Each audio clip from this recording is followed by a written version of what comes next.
I tell them to do their homework, they just fire up that dang bird bolt and tell me to go fuck myself.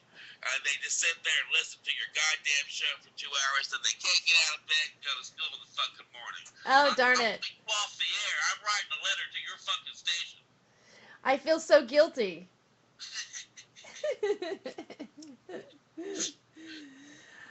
Like I care. You should just be monitoring your kids more. Not like why are you allowing them to be on the computer at midnight? Shit, huh?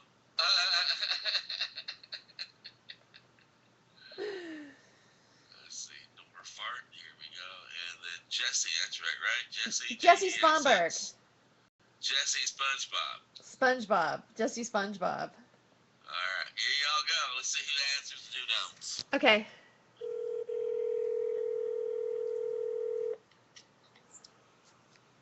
Hi, man. Hey, Kevin. Hello. It's almost like you came up for air. I'm in.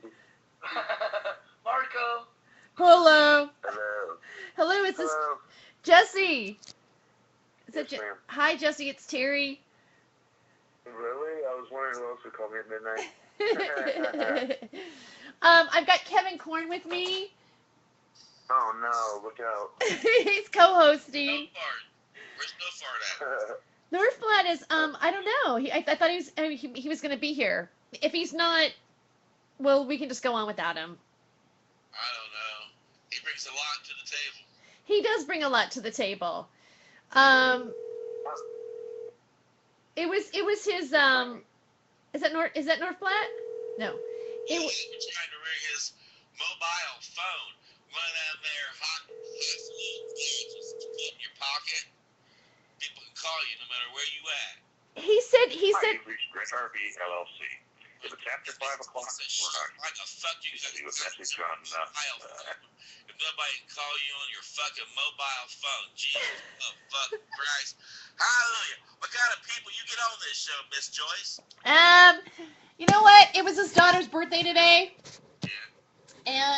And we spoke earlier, and he said he was going to be here, but I don't know. Sometimes Kevin's the ace in the hole. He's always here. All right. So I know we can try him a little bit later and see if he responds. All right. But our guest is great. We're it's going to be a good show. Okay. Well, I'll try to figure out how to work all these highfalutin buttons. Here's what we going. I hit the little red button. We go live, and I play some music and go.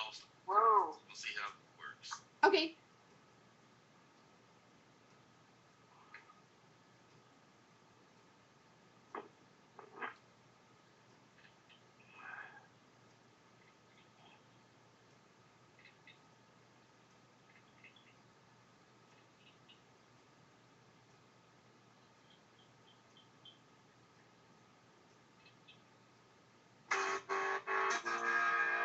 Imagine a town where there are no small joints, just small stoners, where Kush is a girl's best friend, and law breaking is the new liberty.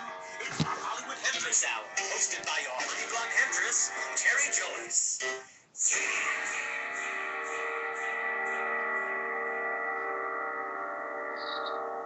Welcome. Oh, thank you. Welcome to Hollywood Hemptress Hour on the Time for Hemp Network on iHeartRadio. It is now midnight, and it's the show, and I'm really excited about this show tonight. I have my co-host in studio with me is Kevin Korn from Hardcore Entertainment and from the web series Trips. Welcome to the show, Kevin. Yes, good to be here as always. It's so weird on your Skype picture. It's Christopher Walken. It looks like he's smelling panties or something. And every time I look at it, it distracts me. It's a bandana. Oh, it's a bandana. Black bandana. Okay. From King of New York. I thought it was King of New York. That's a good movie.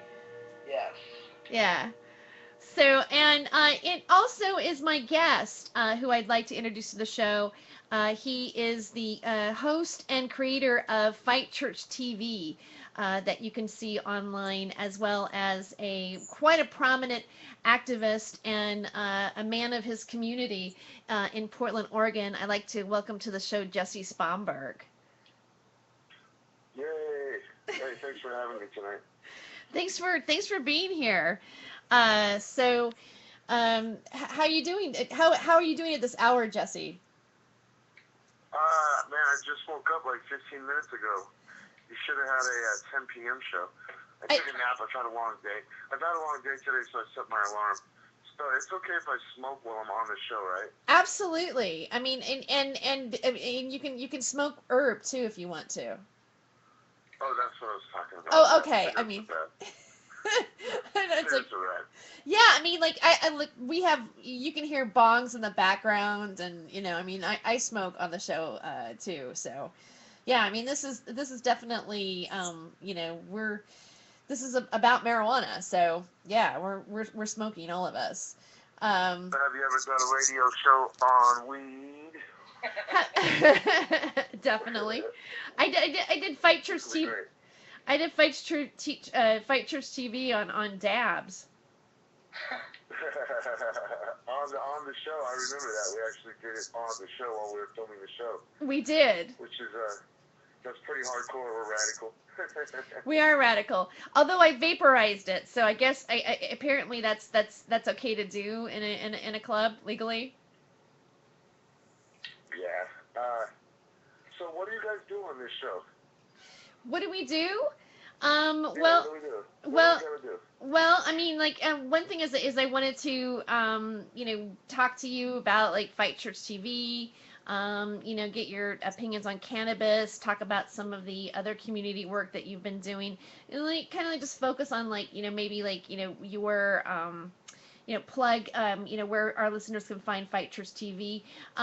We sometimes, like in the second hour, we get involved into like different topics and share our opinions on it, and it's kind of free flowing, but the subject matter is mainly about cannabis and hemp. I mean, right now the Time for Hemp Network, we are the first 20. We're growing into a 24-hour, 7-day a week broadcasting network, and we're also connected to iHeartRadio, so we get double exposure. And we are the only pro cannabis show on network on iHeartRadio, so it's kind of a landmark. It's all about, and our listeners are from all over the world. We also have a couple of shows in French and in Spanish as well, and yeah. So I mean, I know that I want to be on the Spanish show. How do I get on the Spanish show? well, I don't. You could probably Casper Leach. I don't speak Spanish. So I would just have to smile and say "sí" a lot. But I'd like to be on the Spanish show. "Sí, sí," and then nod a lot. Well, so you want to hear a funny story? What's my language? I can say whatever I want. You can say whatever the right? fuck you want. This is That's fucking awesome. the show has explicit language label. So Okay. we're the dirty show. So tonight, so today was my day to deliver soup. We have a new program that we started in downtown Portland in response to the cold weather. We started doing what's called free hot soup. So we set up a cooler full of hot soup every night over by Pioneer Square on the same block as the Nines Hotel. Okay, so a funny little backstory. Last year, when the Houston Rockets were in town, a man named Terrence Jones, who grew up in Portland, went to, I believe, Jefferson High School, and now plays basketball for the Rockets. He was in town last year and allegedly kicked a homeless person that was sleeping in a doorway. So, with the Rockets already being in town, I was like, oh, great, Terrence Jones is in town. Look out, homeless people. He's going to kick you again. But so we're out there on the street corner feeding people that really needed some soup. And who should walk right by me except for Dwight Howard, one of the biggest stars in the country. He's an NBA player, plays for the Rockets. Huge star. Played on the Olympic team. He's an all-star. Just signed a huge contract with the Rockets. I mean, this dude makes a shitload of money. So I see him, and all I'm thinking of is advertising exposure. If I can get Dwight Howard to hold my free hot soup sign, man, I'm in. I got a picture of Dwight Howard holding my free soup sign, so that'd be great. So I see him, and he's walking with his entourage. And I said, big man, hey, Dwight, hold my sign. And he ignores me as if I didn't say anything to him. Now, you might be cool shit in Houston or LA or whatever, but this is fucking Portland, all right? You answer me. Okay? This isn't Miami. This is Portland, and you need to respond when I ask you a question. So he doesn't. So I follow him up the street, and I'm like, look, man, it'd be just this 1 second of your time. It'd help a lot of hungry people. Let's do this real quick, man. And he keeps ignoring me. He won't even look at me. I'm like, big man, come on, Dwight. And so then one of his entourage stops, turns around, gets right up to me, and he goes, look, man, Dwight's not going to do it. Just get out of here. And so I was kind of, a little intimidated, and I was like, okay, whatever, man. This big guy's, telling me to go away. So I was like, fine. You guys, fuck you. Go Blazers. You guys fuck yourselves. And they didn't like that.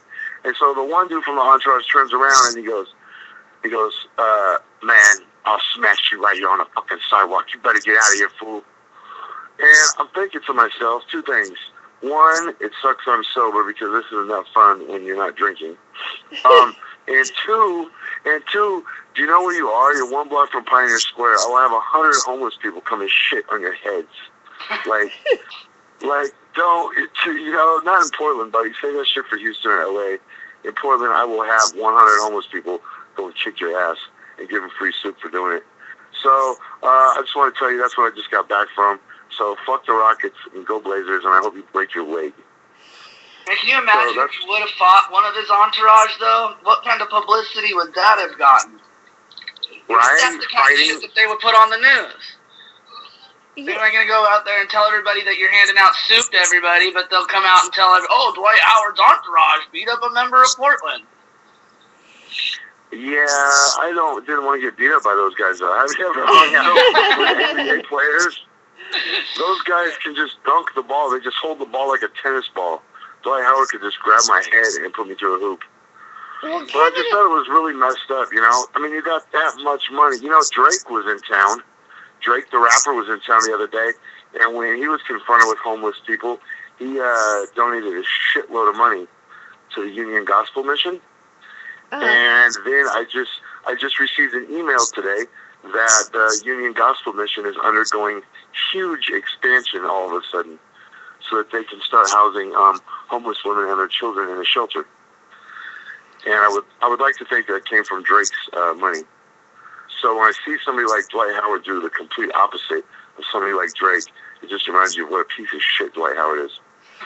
Isn't it a controversial thing right now to giving out soup on the street like that? I mean, aren't they trying to pass a ban on allowing us to feed homeless people and making it illegal? It already is in several large cities across the country. I might be wrong, but I'm pretty sure it's illegal in Miami. I'm pretty sure it's illegal in New York because Mayor Bloomberg is concerned about the fat content and making sure homeless people don't get too much sugar. So, so for real, I'm not even lying. I'm not even being sarcastic. Oh my God. That is really what their argument is. Okay. And then right now they're trying to do it in Los Angeles. Yeah. I almost wish that they would do it in Portland. Then I wouldn't have to go out as much. I could stay home and watch TV. But as long as there's people out there that are starving, 3 people have died in the last 2 weeks in Portland due to exposure to bad weather. 3 people, like human beings, dead. That's terrible. From being too cold. So, where do you get the soup at? Do people donate it to you, or are you making it yourself, or? I made it myself today. Today's the first day I've made it myself. Usually what we do is we try to get people from the community to take a day each and come up with their own things so that way we're not there every day, but that somebody is under kind of the Fight Church banner. But so today actually was my day to make a soup, and I made a wonderful potato bacon chowder. Ooh. And that's usually my crock pot recipe, but today I had to take my crock pot recipe and turn it into 5 gallons. So that was a little tricky, but it was cool. I got the family to help me, and we just chopped up potatoes and bacon and onions and milk, and it was delicious, and it was warm. And you know that there's a feeling that these people get, these people, as if they're different than us. There's a feeling that cold people get when they're given something warm. You know, when you give somebody that's literally freezing on the streets a warm cup of soup, they don't even drink it at first. All they do is they just hold it in their hand and let that cup of soup warm their hands, and then they just look. And they don't look anywhere in general. They just look like up into their brain, and they just take this breath like, oh man, I'm just going to savor this one moment with just really warm hands. I'm not going to talk. I'm not going to say anything. I'm just going to take a deep breath. I'm just going to hold my hand warm just for a minute, a moment. And then they begin to eat it. And that instant where a cold person meets warmth is just so satisfying. Like, and I don't do stuff because it's satisfying.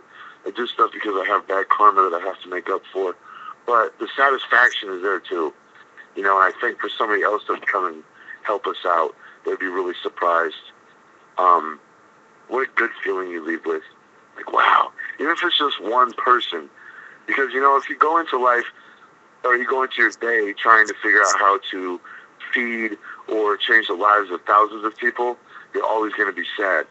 But if you can compartmentalize it and embrace each individual moment of helping somebody as an individual moment of helping an individual person, then it's really rewarding.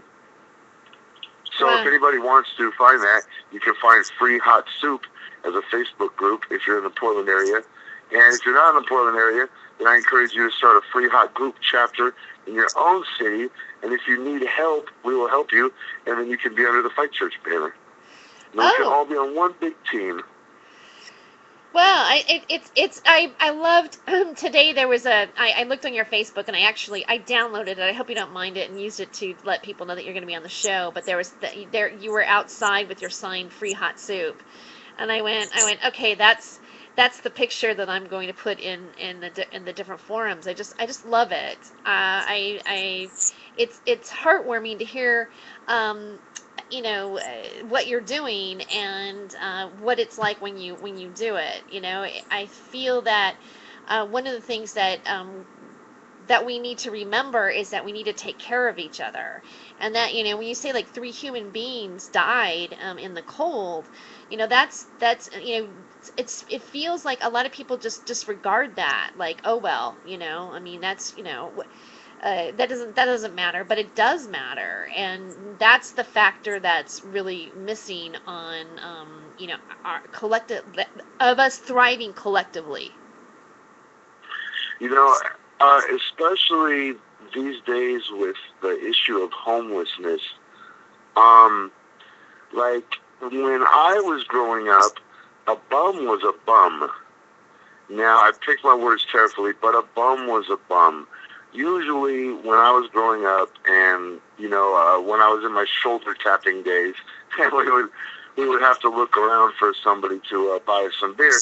We would always look for a homeless gentleman, and the profile of a homeless person was kind of an outcast from society, somebody that preferred drinking to having a job, somebody that made these lifestyle choices which put them in these weird positions. Mm-hmm. But nowadays, with our economy so messed up, and with our housing so messed up, and with our jobs and just society being diseased in general, the profile of your typical houseless person has dramatically changed.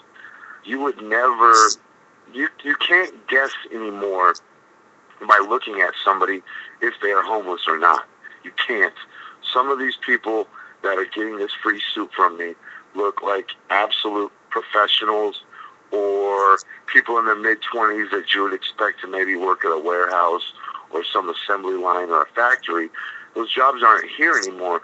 So these are incredibly able-bodied, like really sentient, thoughtful people that have just been pushed to the fringes of society, not because they choose it, but because society doesn't have any room inside the inner circle of the houses.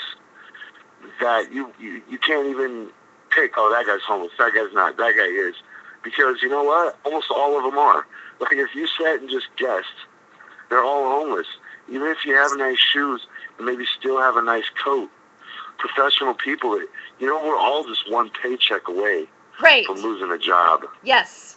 And I mean, one paycheck away from losing our house, not our job. Our house, our home. I mean, you know, I mean, there's times, Jesse, where I thought, oh my God, I've wondered, like, am I gonna be on the street? I mean, you know, am I gonna be with my cat in my car? I mean, I've had those feelings before, and you know, just the thought of it, the thought of not being in shelter, not having, you know, clothing, not having, you know, nutrition.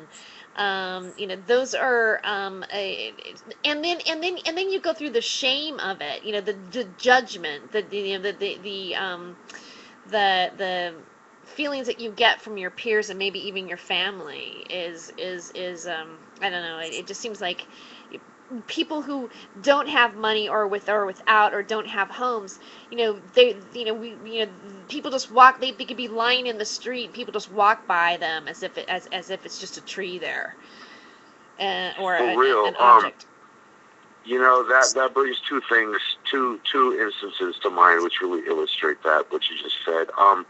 One is the other day I went out and did the free hot soup, and I went with a friend of mine and her two sons, and the boys were 12 and 10, very handsome young men. Okay, so we're on the corner, and we encounter a single mom with two daughters, and the two daughters are like the same exact age as the two boys. And we have a pile of coats that have been donated to us. And this girl walks up to us, and she doesn't have a very good coat. And it's literally, I mean, we're in the 20s. It's really cold out there. And she doesn't have a good coat. She has kind of a thinner sweater, and she's on the streets. And so we have this perfect coat to fit her, and she refuses to take it in front of those two boys.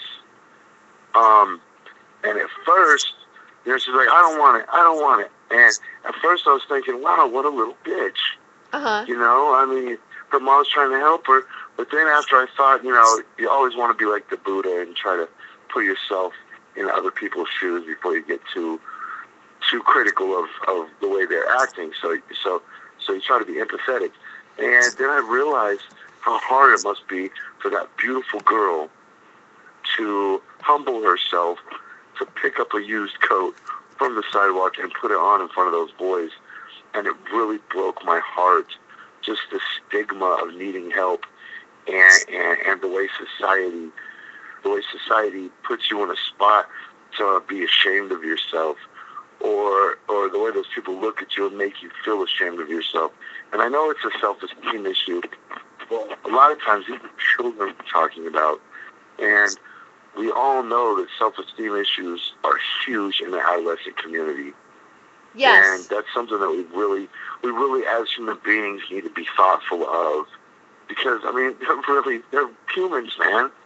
Yes. And it's hard not to talk about them and us as, you know, oh, they're those people. Because it's us. It is us. And on that, Jesse, we do have to take a commercial break. We'll be right back. Nice. Can I tease?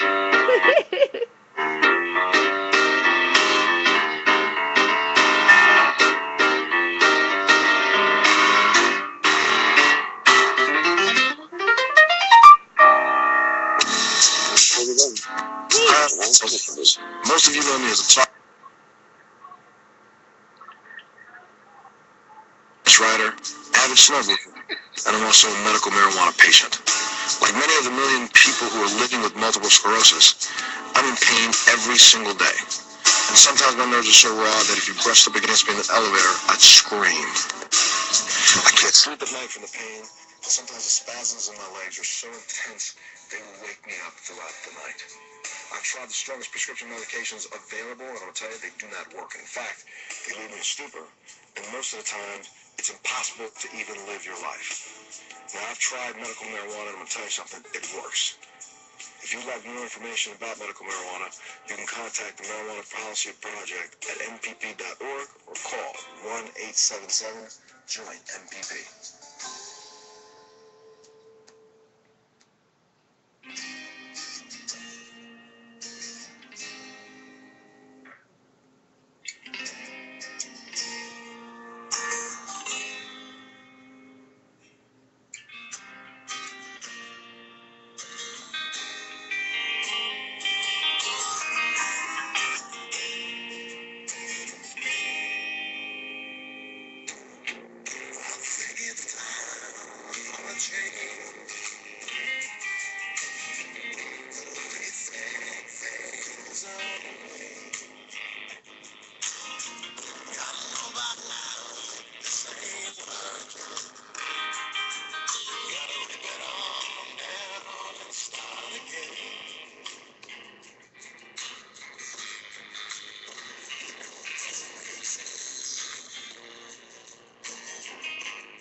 We're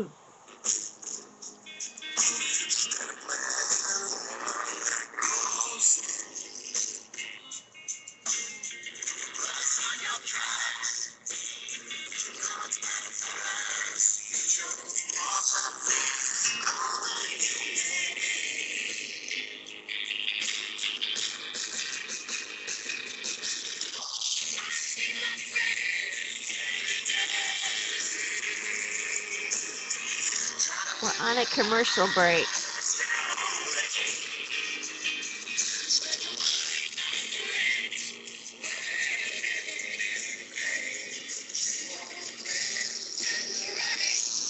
Those aren't my wigs.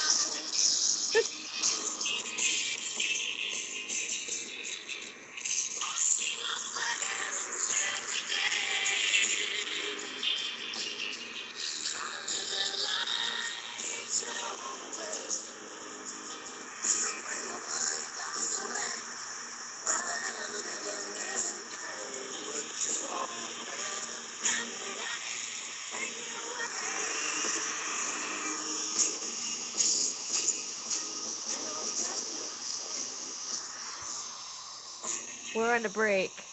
We're coming back soon.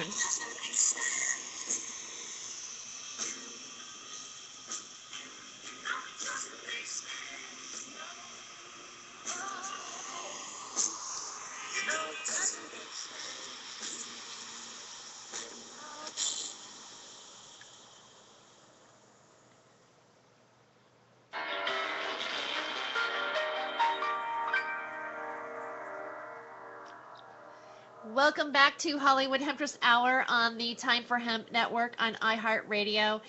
In studio, I have my co-host Kevin Korn with me from Hardcorn Entertainment, and also creator and a cast member of Trips. Welcome back to being in the next segment, Kevin. Yeah, it's good to be here. Still here. And also I have Jessie Sponberg. And now, Jessie, you started off doing rap, did you? Pardon? You said I used to rap? Did you used to rap? Yeah, that's how I ended up here. Yeah, I made music for a long time, and it was a lot of fun. And you know, I used to live with the mentality that everything was to be a famous rapper. You know, like, hey, we gotta work to be a famous rapper. But then I realized that music wasn't my destination, but instead music was my vehicle, which allowed me to meet a lot of different people and put me in a lot of cool situations, so that now I'm here. And the last thing the world needs is another rapper. I mean, really, the last thing the world needs is another guy out there trying to make music and share it on your Facebook page. But there's a lot of transferable skills that apply to community organizing. And so then I realized that actually my next destination is to be the mayor, but that I can use all of my friends that I made along the way to help me be the mayor. And so now I'll just be a mayor that raps instead of a rapper that could be the mayor. Because, you know, we're one big team. And one, we're unstoppable. But two, within the community, we have all the most important voices in the community. I mean, that's what rap is. Rap is the mouthpiece of the people. And so we can use those strategies, the same guerrilla marketing strategies. I'm sure you guys use. I know Kevin uses them, pushing comedy.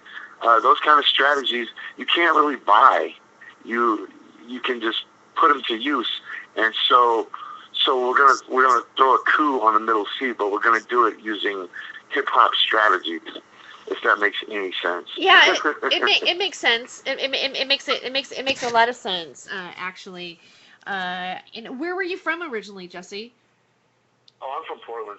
Oh, you are? Yeah, I'm 100%. I'm 100% Portland. Yeah, I was born at Eastmoreland General Hospital on Southeast 26th and Steel, but it's not there anymore. It stopped being a hospital, and then it used to be a hospital that did sex changes. And then now it's just weeds and overgrown stuff. But yeah, it's right there. It's right in the middle of Portland. So, In fact, I've never even go anywhere. I'm just always in Portland. That sucks. so sorry. that's no. I kind of like I should have probably let you finish what you were saying there for a minute. But we are because of the fact that we are on a marijuana show. I do want to make sure that we explore that topic too for our listeners and just kind of get your feedback. I mean, I know that I was on a show. I've been on your show several times on Fight Church TV, representing my aspect of a cannabis activism combined with my stand up and been a guest. And then I also did your special marijuana show where you had a lot of the people who were prominent in the movement here in the Portland area. So I know that you partake and you're behind it. And so if you could can you share some of your thoughts about that? Yeah. First of all, I'm incredibly stoned at the moment, so I think I get a pass right there. Second, I'm also a medical marijuana patient. I don't actually have my card right now. If somebody was to kick my door in, I might probably be in trouble. But I have a rebuilt wrist, and so I have extreme fatigue and soreness in my hand at all times. And so I smoke marijuana for that, and I take pain medication too for that. And I take oxycodones for that. And I would definitely prefer to smoke marijuana every time I take oxycodone. And that's what I'm dealing with right now, because my doctors do not recognize the benefits of medical marijuana, and so I am constantly in trouble with my healthcare provider to stop smoking marijuana because they don't acknowledge the uses of it. So right now I'm in this tug of war between, it's not really my doctor. I'm sure my doctor is sensible enough of a person to understand the benefits of marijuana, but as an institution, the pharmaceutical industrial complex, which is the money behind hospitals, and the insurance industrial complex, which is also the money behind hospitals and healthcare, they, as an institutional policy, shit on the marijuana, and instead just continue to try to, give me more pills and eliminate the marijuana, even though I ask them all the time, like, have you ever taken oxycodone without marijuana? Like, do you know the side effects of just taking pain pills in general? The stomach aches, the nausea, the constant fatigue, the inability or the lack of desire to get out and participate in life. Like, marijuana really, it tempers all of the rigid side effects and really makes my pain pills a lot more tolerable. So I would like to see the day where everything is legalized, just so that I can medicate in peace and at a level of medication that fits my needs, because really I can function with the combination of my prescription pills and my marijuana. But I don't think that without the marijuana, I don't think I could even handle being on pain pills. So I'm at this weird, you know what people need? Is people need medical crack. You need medical crack. But medical marijuana is kind of okay. Like, hey, I broke my leg. Can I get some medical marijuana? You're like, how do you feel? Well, I still feel like my leg is fucking broken, but now I'm stoned. But medical crack? You give me some medical crack, and they'd be like, how's your leg? And I'll just run right past you like, my leg feels great, Joe Rogan. Yeah, that's where I sit. So that makes me an an advocate and an activist. I participated in a lot of fundraisers to try to get marijuana legalized, but I'm actually almost glad that it didn't get legalized in Oregon during this last election. Why is that? Because I would rather Seattle and Denver go through the trial and error process. I would rather Seattle and Denver be our guinea pigs. Uh-huh. And then after all the mistakes have been made on those guys, it's like wanting to be the second kid. You know, like your first child, a lot of parents make mistakes. They're new parents. Right. The second kid usually gets the better end of the deal. So if Portland can be the second kid, they can be the second wave, and they can learn from the mistakes. And you know something interesting? The Denver Broncos and the Seattle Seahawks still in 2 seasons have not lost a home game since they legalized pot in those cities. They're undefeated in 2 years. That's like 12-0.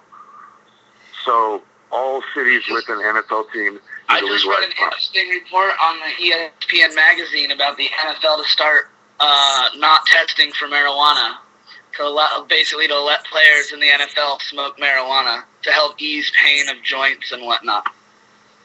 Man, they do it anyways. They do it anyways. You think these professional athletes are not smoking pot? I mean, they definitely are. They're hurt. They smoke it. J.R. Ryder still owes me $40. Like, why do you think they're called the Blazers? Like, trust me, all athletes do it. So it's just silly to take that stance as a league or as a union to say, don't. It's not a performance enhancer. It's a recovery enhancer. So I think it's weird to be that the NFL will be the first league to openly say that they're allowing their players to smoke marijuana or to use marijuana. Man, have you ever tried to participate in an athletic endeavor when you're really, really stoned? Like, it's not very good. You never pass the ball. You dribble it off your leg. You don't get back on defense. You're like, shit, man, I'm stoned. Quit yelling at me.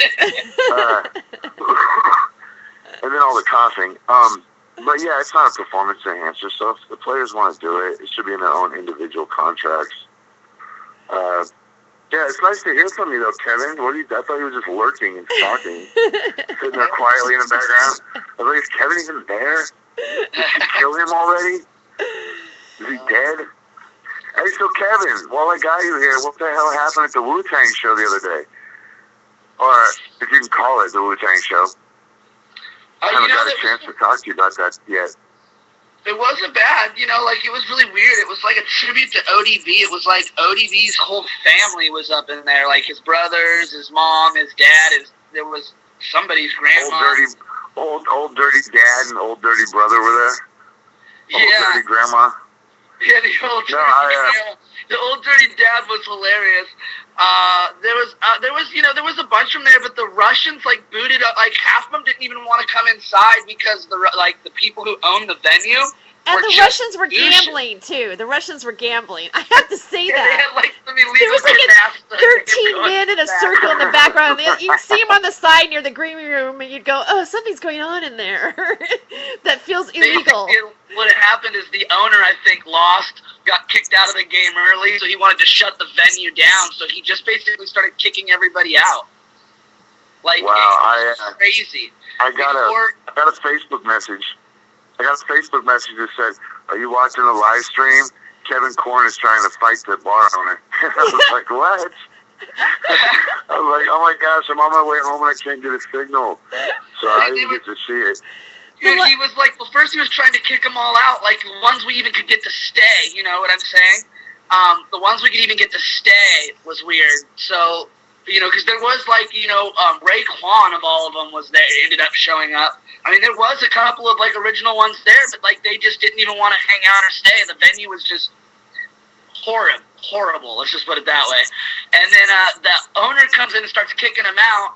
And then he pulls me off to the side to talk to me about it. One, I'm not even the one who, produced the show. I was just booked through somebody else. I remember you were telling me about that.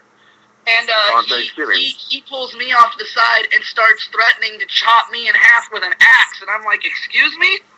And I just flip the fuck out. Like, that's what they do in Russia. That's Really? what they do in Russia. Because everybody has axes for chopping firewood, so they just it's like a multi-tool. Like the Russians, the Russian multi-tool is just an axe. Like that's what they have in Mother Russia. Yeah, be careful. Well, be careful. There is definitely an underground. When Kevin told me, shout out to all my Russian friends. When Kevin told me, he goes, Yeah, right. he's gonna chop me in half with an axe. I'm like, how does that happen? How do you go from like point A to point Z, where like all of a sudden somebody wants to chop you in half with an axe? Because it just seemed like, I mean, from my perspective, you know, I was back doing the show, and then it was just all kind of spilling out, where all of a sudden Kevin comes up and goes, oh, we're getting kicked out, and the Russians, he wants to chop me in half with an axe. I'm like, oh my god! But it played really well, like reality television, and I liked that. So, you know, when Kevin told me on Thanksgiving, I was thinking, it's in Vancouver. I don't know how that's going to work out, which is pretty much my thought process for anything that happens in Vancouver. I don't know how that's going to work out. And on that, we got to take a commercial break. We'll be right back with more Jessie Sponberg and Kevin Korn and me.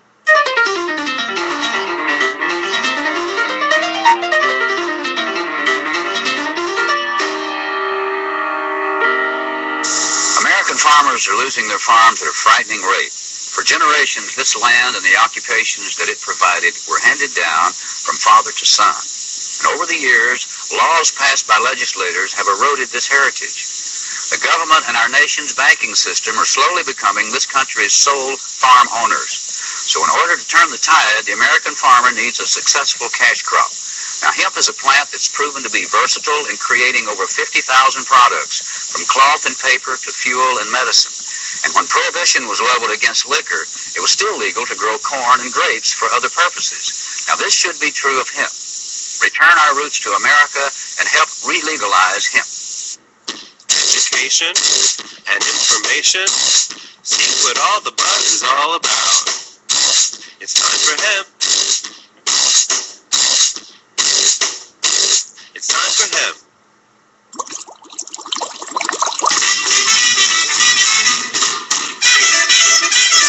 Ain't none of your business what we're smoking at Christmas. Ain't none of your business. We're smoking what we want for Christmas. Ain't none of your business what we're smoking at Christmas. Ain't none of your business. We're smoking what we want for Christmas. Put down that gun, drop it, and have some fun. Get out of your funk and smoke some skunk. Ain't none of your business what we're smoking at Christmas. Ain't none of your business. We're smoking what we want for Christmas.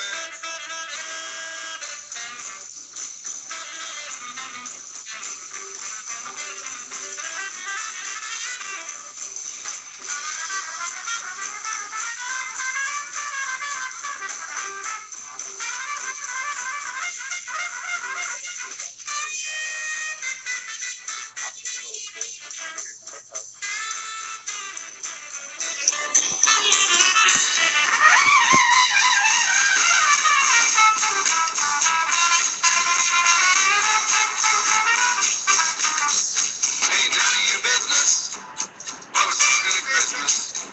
Ain't none of your business. We're smoking what we want for Christmas. Ain't none of your business what we're smoking at Christmas. Ain't none of your business. We're smoking what we want for Christmas. Put down that gun. Have some fun. Get out of your funk. Have some fun. Ain't none of your business what we're smoking at Christmas. Ain't none of your business. We're smoking what we want. We're smoking what we want. We're smoking what we want for Christmas. Smoking what we want for Christmas.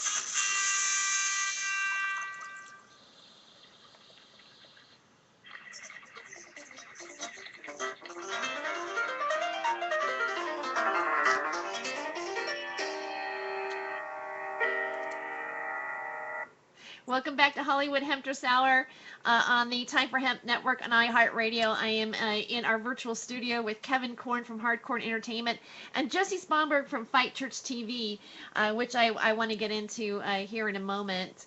Last segment, we were talking about the Wu-Tang concert that happened here in Vancouver, Washington over last Thursday. And of course, our listeners heard us streaming and taping live from the backstage in the green room. I have to say, though, I had a great time on that show. In terms of overall execution of the evening, there were some really great highlights and some great performers on there. It was a good show. Did you guys have Rico? We did have Rico. We had Rico Starr. I love Rico. Yeah. We do too, but unfortunately we couldn't get him to be on the show.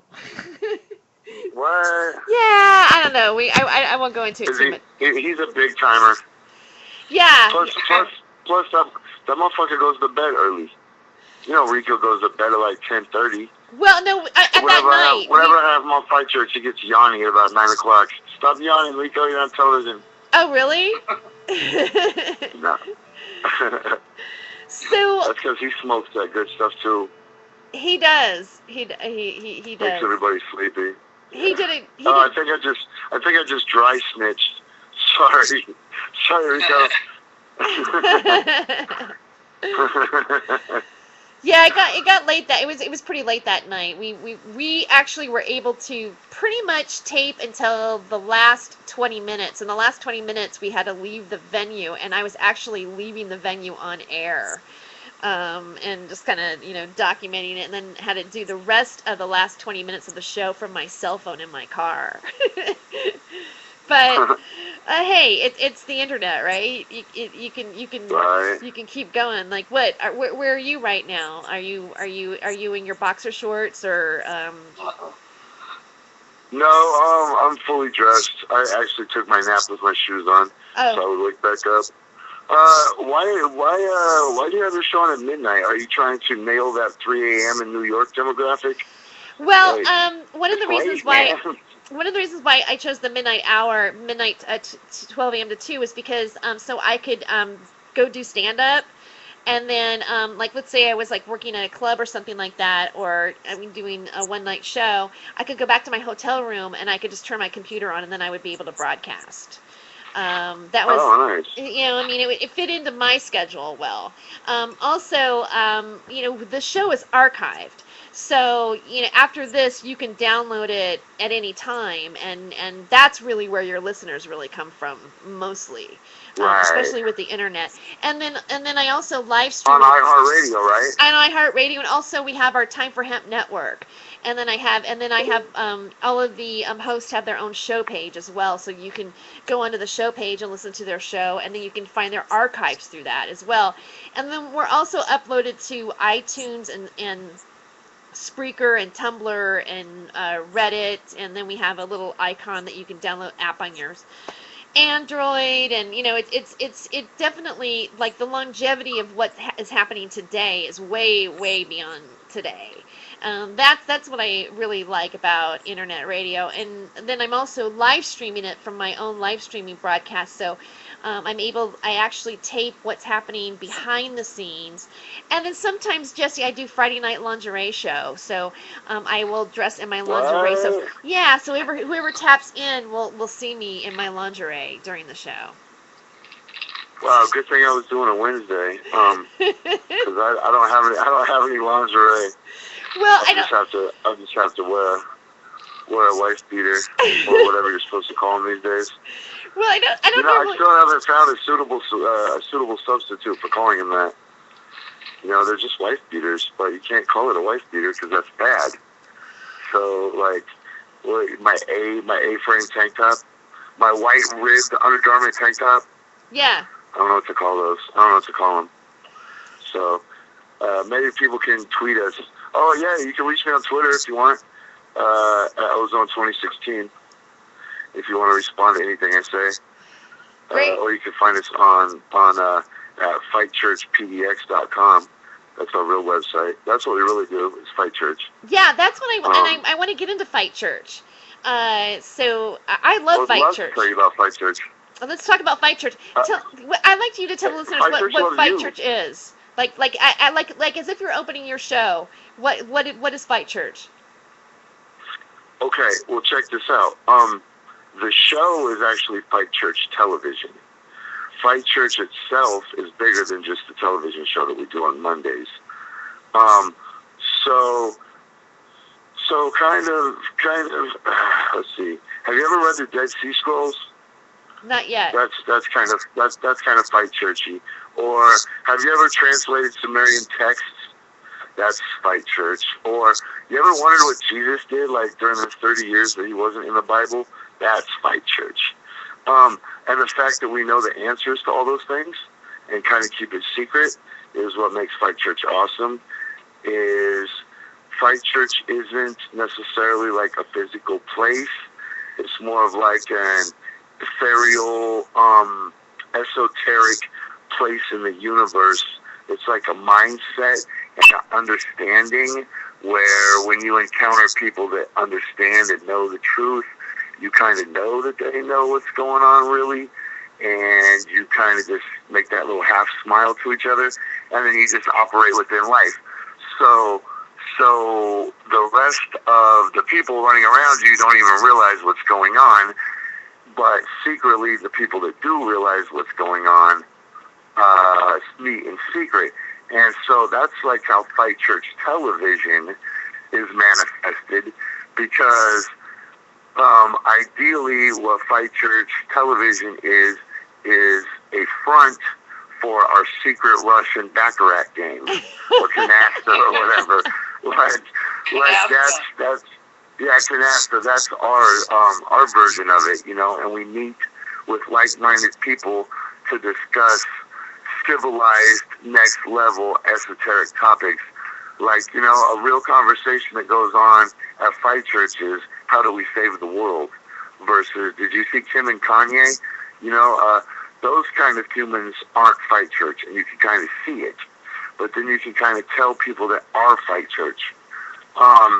And so what we do, see, okay, here's the thing. Here's the thing, man, is, okay, let's look at it this way. When the world was perfect, before the concept of original sin, our life was a big white blank canvas. And then the first speck of original sin was a black dot on that white canvas. And it contrasted so hard, and it freaked everybody out so bad that that one black dot was the most appalling, contrasting, oppressive thing that you could ever imagine. Then there was another black dot. And then there was more black dots. And while people still reacted against those black dots, there was a lot less fervor to the reaction because it was never as new as that original black dot. So then more black dots come. More black dots come. And it begins to look like the yin-yang wheel. Not when it's in the middle and everything's 50-50, but as it starts to grow from that nasty little black dot, it grows. And then it becomes a third. And then all of a sudden it's 50-50. Now there's equal spots white as there is black. Holy crap, where are we at? And then it gets to the point where now there is more black covering the yin-yang cycle. And we begin to look at the pieces of white as standing out versus the pieces of black. And so you see these pieces of white and you go, wow, look at that point of light. Look at that shining beam example of what's good. And those are fleeting. And the black continues to become the norm. And people are not even sickened by, I mean, we just had a typhoon that just wiped out almost all of the Philippines, but people don't really care. Why? And what kind of off typhoons right now? What's the new stuff that you got? So as this black continues to grow and black continues to take over the whole world with its wickedness and its evil, eventually the yin-yang symbol is going to become so black that there'll be just one little tiny speck of white. And that'll be one of us. And we don't know which one of us it is. It could be you, Carrie. It could be Kevin. It could be my son. It could be Jasmine Flora. It could be Trip Jennings. It could be Vahid Brown. It could be Sean fucking Fluoride Fleek. You don't know which person is going to save the world. But you have to you have to facilitate every one of us, so that way the one that becomes the final white spot can actually do it and do something so profound and so transcendent that it will just skip right through and become the new cycle of white as the world begins to become all white again and that black disappears again. That's some Fight Church shit right there. like Fight Church is like the understanding of reincarnation, like the understanding of the Hindu beliefs that like we're all just jivas caught up in these cycles of samsara, and jivas are just souls, and the cycles of samsara are just reincarnation, and we're working to reach moksha. And while I'm not a Hindu, I can appreciate those concepts from one of the oldest religions in the world. But then we can go even older to that, and we can go to alien worship. And if you don't understand alien worship, then you don't understand anything that goes on this planet, or how certain people got their power, or what their long-term goals are. I mean, just trace it back. Even when I was in community college, and I took community college history classes, the very first sentence in my textbook on Egypt said the gods owned property in Egypt. Yep. You know, the oldest Sumerian texts speak. There's Sumerian texts that are written first-hand accounts that says, I didn't come from this planet. I landed on this planet. Then I did this. Then I did this. Then that power goes through the lineage. You know, why do you think that ancient Egypt got dumber as it went along? Ancient Egypt started at the height of its intellect, the height of its development, and then went backwards. Sumerian started at the height of its stuff and then went backwards. All these ancient, the Indus Valley, all these places started from this great knowledge. You know, even in the Western Hemisphere, even in Central and South America, you know, they speak of Quetzalcoatl, and they speak of other bearded men that came from the sky and taught them mathematics and taught them agriculture and brought them corn. You know, like these histories are right there for everybody to use as an understanding, but they don't. And so you got to keep that shit kind of secret and still operate on the down low. And I figure I can share that truth with your listeners because they're probably not even going to, like, feel me, so I'm not disclosing any dark secrets. But, well, you but know, I mean, that's really what it's all about. I think you'd be I think maybe we might be surprised on who is listening and, you know, what they do know.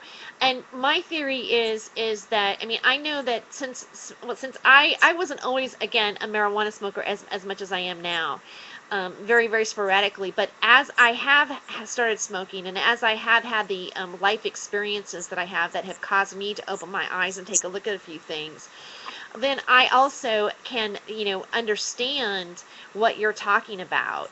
And I feel that if maybe that there's maybe the audience that is smoking might be the closest people that maybe do understand, you know, esoteric knowledge. I feel, you know, there's a lot of people right now that are listening to information of what you're talking about. And I've actually been personally spending a lot of time researching it myself. So on that note, we'll be right back with the commercial break, and we'll have more of Jessie Sponberg and Fight Church TV and Kevin Korn. So we'll be right back.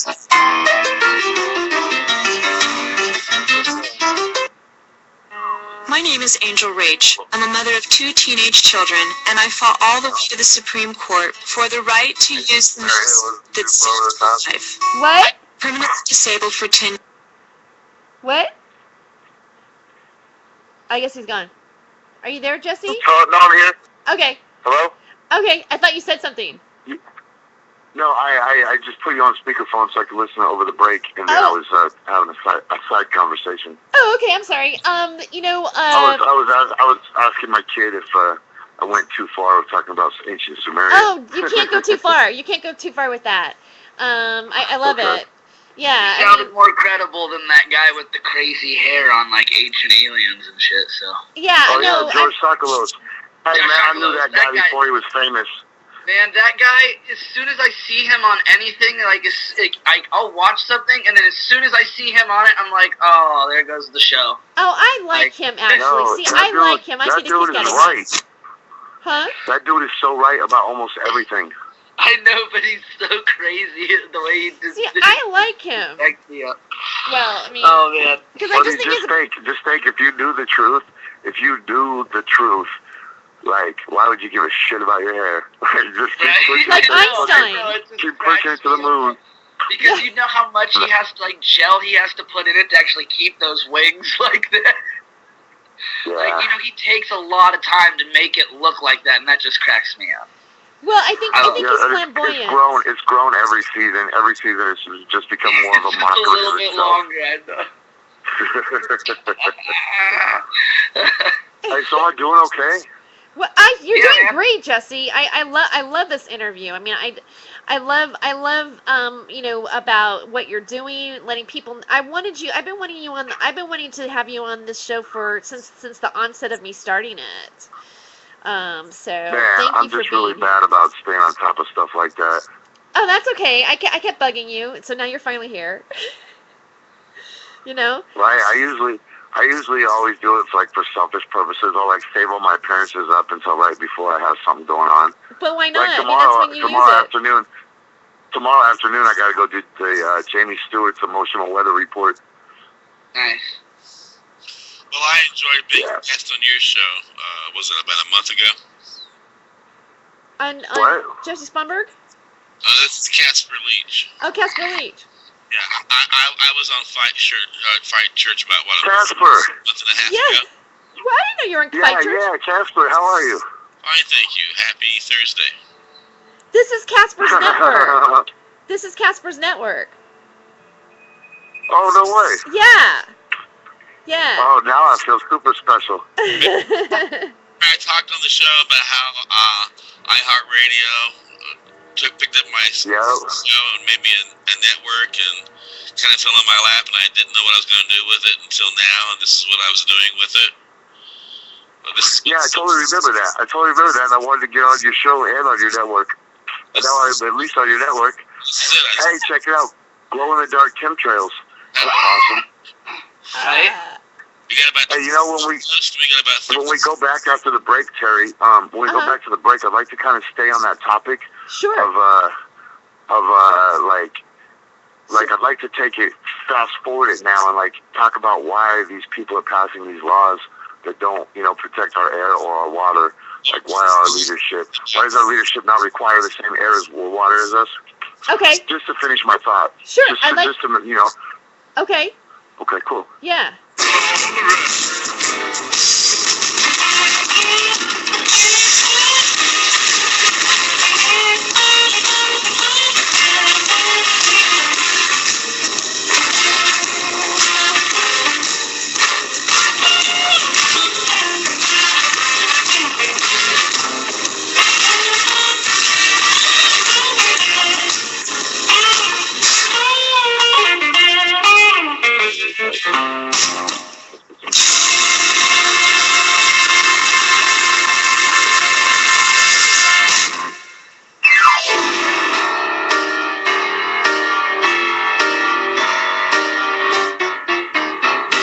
Welcome back to Hollywood Hemptress Hour on the Time for Hemp Network. We are also on iHeartRadio, and we have Fight Church TV television creator and host and activist Jessie Sponberg in studio, and also Kevin Korn from Hardcore and Entertainment. Jesse, I want to pick up where we left off. We were talking about the Sumerian tablets and how it's the secrets that have been lost in translation, and kind of is the foundation of what's going on with Fight Church. But you also want to take it a step further on how you were realizing that this is connected to some other stuff that's going on in your government. Thank you. So, well, let me pick my words carefully so I don't sound like a kook. Okay. I'm but... really trying to use the past to figure out the present, because the question that I keep asking myself as I look out my window and see glow-in-the-dark chemtrails is, why are our elected leaders, which, you know, they are elected but they're really appointed, Uh-huh. you know, Yeah. yes. So why are our leaders allowing our oceans to be destroyed, our air to be destroyed, our soils to be destroyed? As far as I know, as a human being, we need those kind of things to survive. So my question is, why don't these people need those to survive? Why is Fukushima leaking and they're lying to us? Why is the Gulf of Mexico polluted with oil? You know, why is Russia drilling in the North Pole? Because the caps are all melted and they can just go in there now and drill. Like, why don't these people care? Don't they have the same needs that we do? Because I need clean water, and they must not. And so I just think, you know, they must be something other than humans. Like, they must be, or they must know that there's a getaway vehicle that could come and take them out of here so that when the air and the water and the soil get to a spot where it becomes unlivable, they can just dip out. And I guess go ahead and do that everywhere else, but in Cascadia, our bioregion, I've taken the oath to try to protect it. So, like, whether you're trying to steal our... You know what? This brings me to another perfect example of something local that I would like to talk about tonight. Okay. And if I can, it's our water. I love you talking about it. I want to add one more thought to what you were saying, because a thought came to my head as you were saying it, like, who are these people? They must not be human, because or they're going to be taken out of here. Well, why would they want to do that to this planet? I also listened to somebody talk about the possibility, or saying a statement. He said it is this way, and I'm always looking for discernment on what information I'm listening to, but the possibility that they're actually like creating a more, or they are, and they want a species or a new hybrid of species to be a more carbon based, or like where they're able to, they actually need to have the oil and that kind of like environment, that's what the chemtrails are all about. It's a bizarre concept, but I just wanted to add that to the conversation. Wow, that's I mean, I wouldn't put it past them. I mean, everything that we think is too far fetched usually ends up being true. Whenever I watch that program, I have to wear Depends because it scares the crap out of me. What? Which one? Ancient Aliens? Yeah, because I do. I shit myself every time I watch that show. Really? It scares me. I think they're going to fly back and eat my brains, and then, you know, use my legs to pick their teeth, and then the rest of me to heat their house. Oh, see, I for some reason I feel almost like when I watch it, I'm just fascinated, and I almost feel like I don't know how to say it. It's like, oh, I knew it. You know, I knew it was that way. Thinking that that's what I was just gonna say. I always feel like, oh, I knew that. Because deep down, you really do know it. Deep down, you know. Have you guys ever taken DMT? I haven't taken DMT yet, but I want to. Oh, man. Yes, I've taken DMT. And that's always the response that I have in my head when I've taken DMT. I always say, oh, I knew that. I knew that. Yes, I knew that. And once you take a DMT, you really do know it. You're like, wow. So, Jessie, I know this isn't a DMT show. Well, we need to do a DMT. I mean, we want to actually, I mean, that's what TRIPS is about eventually, is, you know, for us to go to certain areas in the world that certain drugs are like, you know, like DMT or whatever would be legal. And we would have us tripping, like, on the show as part of that, or that exploration. That's another level of trips, because, you know, it's like trips to trips, so you don't have to, and it doesn't matter. It could be just in our conversation or whatever we're doing, but, you know, a lot of times I feel like you don't see those other things until you smoke some cannabis, or you do some mushrooms, or you know, I mean, for some people it's like you have to oil the cogwheel a little bit to be able to, like, you know, focus on what might be real and not real, because the more you ingest plants or you have these experiences, I feel that you go, oh my God, what reality is this that I'm living in? How have I been socially engineered? Is what I'm constantly looking at right now, and then I'm trying to figure out how to make that funny. You know what I mean? Right now I'm still a little stunned, but I think eventually I'll find the right pathway to it. Now I did interrupt you in what you were saying. You said you wanted to take it a step further in what we were talking about. Yeah, my last plug for DMT is I used to always tell people if you've never taken LSD, then you didn't really understand how the universe worked. And then I took DMT and was like, oh man, LSD is long, long. DMT will only take like 10 minutes, and then you can get like a whole LSD high. So if you guys do ever do an ayahuasca episode, please have me on the show, because I would love to do it with you guys. It's pretty much the whole show would just be, oh, dude. And then somebody else would go, dude, I know. Wow. It'd be a great show, though.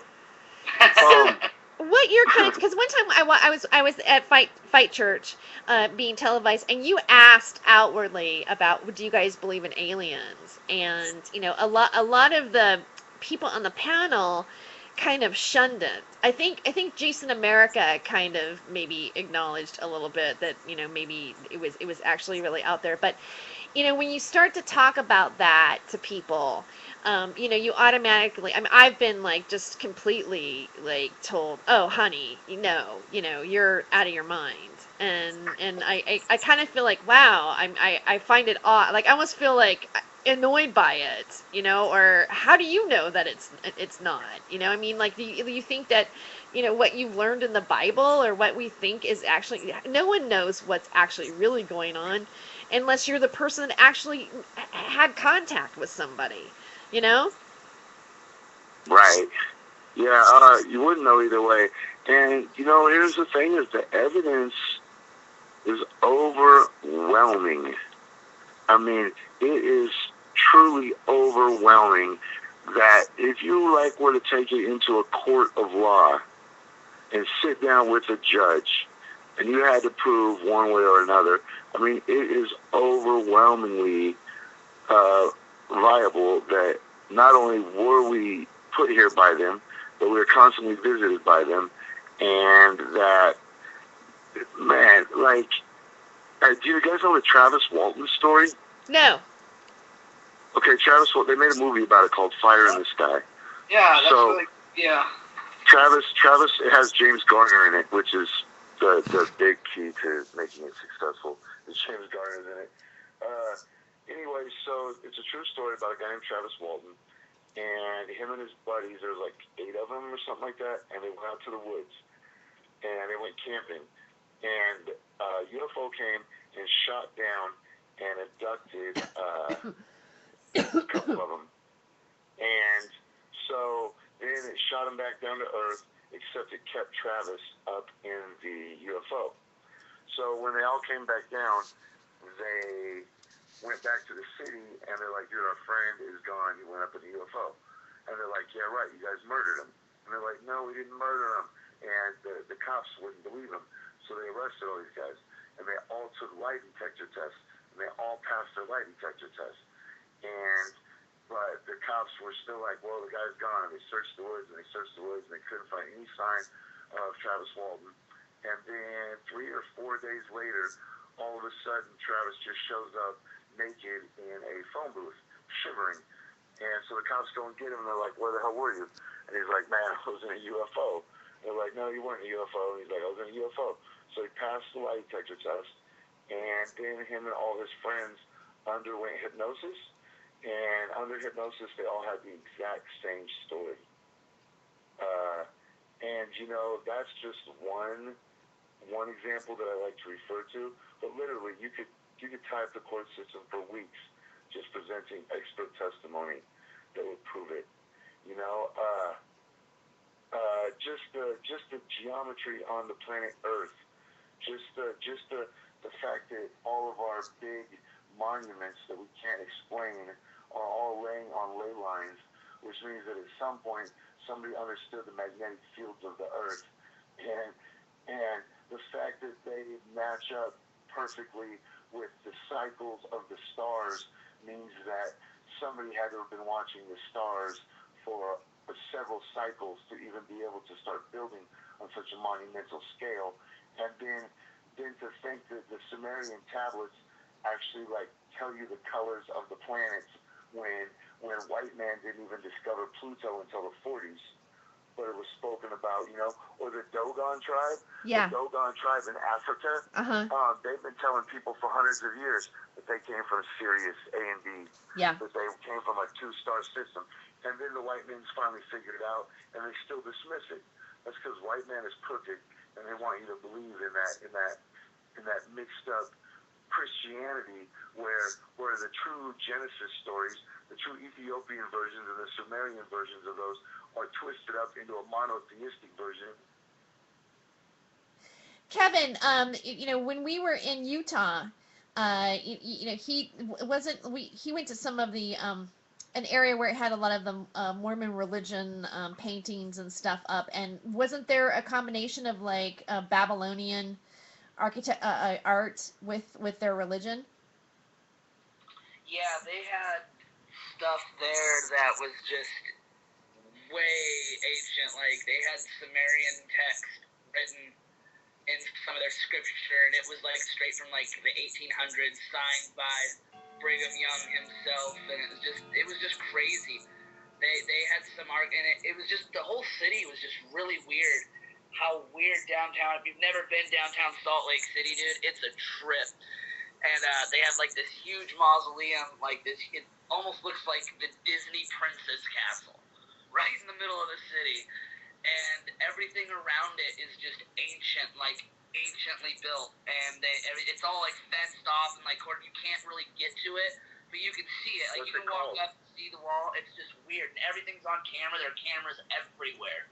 CCTV. What is that thing called? That's like there's a bunch of them. The one that was the one that was like the motherfucker, I got Google right here. It's called the Boy Scouts of America, like museum or something. And then the other one was the Mormon Temple, like the temple. I don't know what it's called. It's like their temple in down Salt Lake City. Nobody knows what it's called. I was trying to figure that out the other day. Yeah, Temple. I'm gonna look it up. we're gonna launch our pilot of trips that we did, you know, about when we went to Comic-Con, and then we discussed this in one of the RV rental trailers that Northblatt, they were our sponsors, and we did a whole hour episode on our experience and the things that we did discover while being in Utah, and then the I don't know, like how Comic-Con kind of all came into play under the whole umbrella of our experience. So we're gonna launch that in like about a week. I don't know, like maybe like a few weeks, pretty soon. But on that note, we do need to take a commercial break. We'll come back with more Jessie Sponberg and Kevin Korn and Casper Leach. So we'll be back. On October 10th of this year, our country made its... Go ahead and chat amongst yourselves. Okay. So I'm thinking it would be really good to you know, I'd like to like get into the fluoride thing that happened. The fluoride Camp Cascadia. Is that cool? Yeah, I would totally like that because we're still under attack. So I'd love to talk about our water right now. Okay. All right. And I'd love to. We can go fluoride reservoirs right to the Superfund on the Willamette. okay, And the new water measures. that's what I was thinking too. That Yeah. would be perfect. I would be really upset if I would have forgotten to get to those. So Yeah. perfect. And the show ends at 55 till. We'll have the next break's going to happen at the 38 mark, around roughly 38. I mean, depending on like sometimes I let it go a little over if someone's still really flowing his thought if there's some good information. But yeah, and then we'll end up at 5 to 2. And I play Okay. the 12 Days of Christmas by Straight No Chaser. Have you ever heard it? No, You like to? Yeah, sure.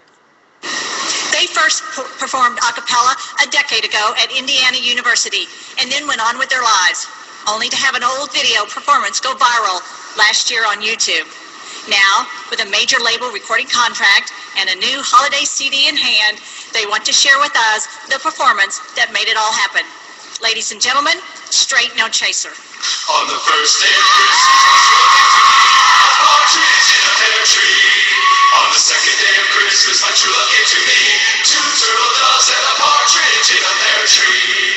On the fourth day of Christmas, my true love gave to me 5 golden rings. 4 calling bird, French, 2 turtle doves and a partridge in a pear tree. On the ninth day of Christmas, on the 8th day of Christmas, my true love gave to me 8 days of nothing, 7 days of flicking, 6 days of crying. Better not shout, you better not cry, you better not in a pear tree. On the ninth, on the 8th, deck the halls with boughs of holly. 7 responsible horses, 6 easily so 5 golden rings. 4 calling birds, 3 French hens, 2 turtle doves on the boar's head. And hang their architects with eggs and partridge in a pear tree. On the 11th day of Christmas, my true love gave to me 11 pipers piping 10 from something big time. Ladies dancing, king, maids and lilies, 7 swans, 26 geese and like 5 golden rings, 4 calling birds, 3 French hens, 2 turtle doves, and Rudolph the red-nosed reindeer. On the 12th day of Christmas, I have a little dreidel. I made it out of clay. I'm dreidel myself.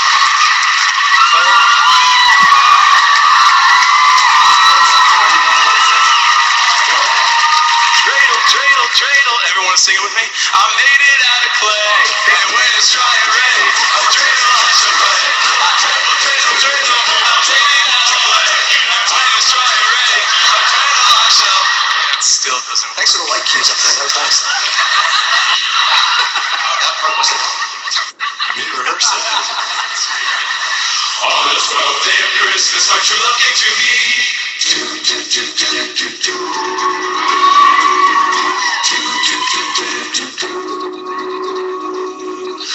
On the 12th day, my true love gave to me 12 drummers drumming like Olympus upon the stair.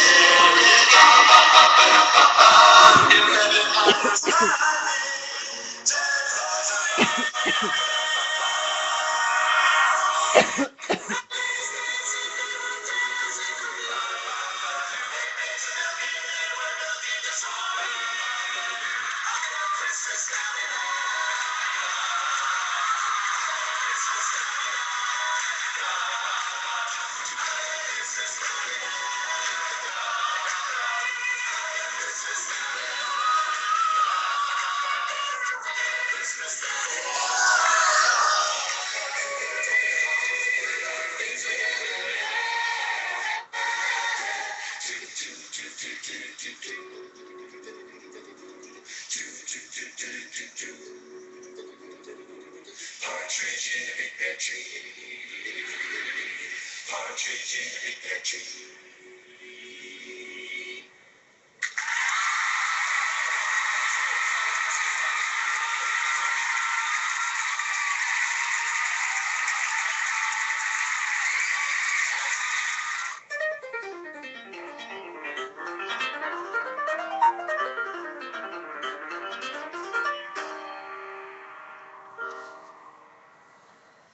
Welcome back to Hollywood Hemptress Hour. Thank you for staying tuned in to us. We are on the Time for Hemp Network and on iHeartRadio. In studio, I have Kevin Korn from Hardcore Entertainment and Jessie Sponberg from Fight Church Television, as well as Casper Leach, founder of Time for Hemp. Jessie, I was like, who am I talking to now? Oh, Jessie. I was like, where am I? I think I went on my. That was a long break. I think I went on a spaceship and came back already. Well, on a stoner show, we could be doing a million things by 8 minutes later. I know. What? One thing about getting I stoned. walked to the store. I forgot what I was doing. One thing about getting stoned is time seems to go longer, doesn't it? You're like, wow, that was just a minute. I feel like the show is flying by, though. It really. Man, I feel like I just got here. Yeah, it went by fast. One of the things that, and I got involved with you on this too, because I just did not want it to happen, was keeping the fluoride out of the water in Portland. And you, really were pretty much behind spearheading the whole project. And And Portland didn't. We didn't allow it to happen, and we were not the group that had the money for the campaign, which is a really, I feel, a wonderful sign in our community that people are waking up and taking action against fluoride. But you were really, I don't want to call you the leader of it, but you were a core component. And it seemed like everything else kind of like, people came around, you on that project. Can you? Yeah, glad you put it that way. There was a lot of people that did a lot harder work than I did, put in much longer hours, and really were the backbone of the success of the no chemical fluoridation movement. Uh-huh. But what that does is it illustrates the power of media outreach and community outreach to your individual company. That's the difference. Like, a lot of people did it, but I get all the credit because I always write press releases, and I have relationships with the news already, so they kind of just gravitate towards me when there's something going on. And, I mean, like, in my defense, I am kind of a theatrical guy, so when I do actions, I kind of make a bigger deal out of it. But I really want to shine the light on the people that knocked on doors, the people that raised money, the people that hung up posters. I mean, that's really the hard work that goes underappreciated. And so I would just like to really put it on them for the moment. But with that said, in 2016, when I run for mayor, I'm taking all the credit. I'm gonna be like, remember when I saved you from fluoride? But in the meantime, I wanna shine it on my friends that work so hard. But so that was honestly just the first attack. Well, that wasn't even the first attack. That was the most publicized attack. But also simultaneously, there was the movement from City Hall and from the EPA on the federal level to decommission the Mount Tabor reservoirs and put Portland's drinking water into underground reservoirs, which I'm against for multiple reasons. First and foremost reason being the cost. Our water is already way too expensive. We can't really afford these projects. So the second reason is the health reason of storing water underground in a city that has a lot of radon. Radon is a very toxic gas that stays underground. So we don't want the radon. And then third, we can't have those corrupt bastards at City Hall winning. So, because, they're taking money. It's really dirty, and it's blatantly dirty. The same people that get the contracts to decommission the reservoirs and build new ones donate money to the campaigns of these elected officials, and our elected officials keep moving in and out of the private sector. So they'll for example, Joe Glicker, the guy who helped write the EPA manual, that gentleman actually was a contracted employee of the Water Bureau. And so the Water Bureau sent him to Washington, D.C. to help sabotage Portland, Oregon, so that we would fail the EPA levels. We had to hit levels for do not let me space out. Forgive me. That's okay. The bacteria that's in the water that makes everybody sick. Uh-huh. I don't understand why I can't think of what it's called. It's the bacteria that you get from eating poop. I can't. Oh, dysentery? Dysentery? No, it's the actual pathogen that's in the water. Huh. Okay. It's from poop. Do you know, Kevin? People die when they drink it. Oh, it's the contaminants. You know what? I have my computer right here. I will just Google people dead in Milwaukee. A bunch of people died from it. People dead in Milwaukee. I can't believe I can't. So anyway, cryptosporidium is what I'm looking for. I was going to be so mad if I had to Google it. Okay. So we got sabotaged, and the city of Portland's water failed the test for cryptosporidium. But the problem was it didn't make a difference in the ruling what kind of cryptosporidium was in our water, and we had the kind that doesn't hurt anybody, which naturally occurs in water. And so in the wording that sabotaged us, the gentleman that helped put that wording in, went back to the private sector, and he got the job to do the reservoirs and then donated money back to Charlie Hills' campaign.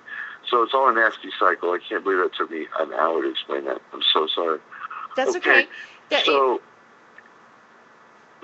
then here's how the bizarre twist comes in. So then we've identified City Hall as being the bad guys. So all of a sudden, here comes our hero. It's like, oh, here's a hero.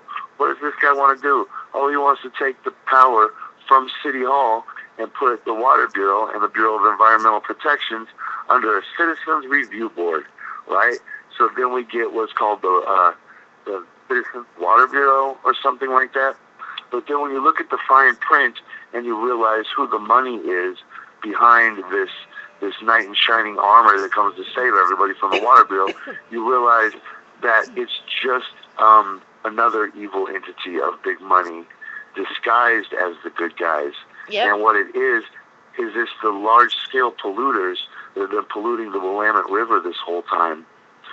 And they're finally about to have to clean up the Willamette River. A Superfund site, by definition, is a polluted body of water that's going to take $1 billion to clean up. And so these rich polluters have been sitting, waiting for just the right time. And so now let's backtrack a little bit. So in defense of the reservoirs, we created what was called Camp Cascadia.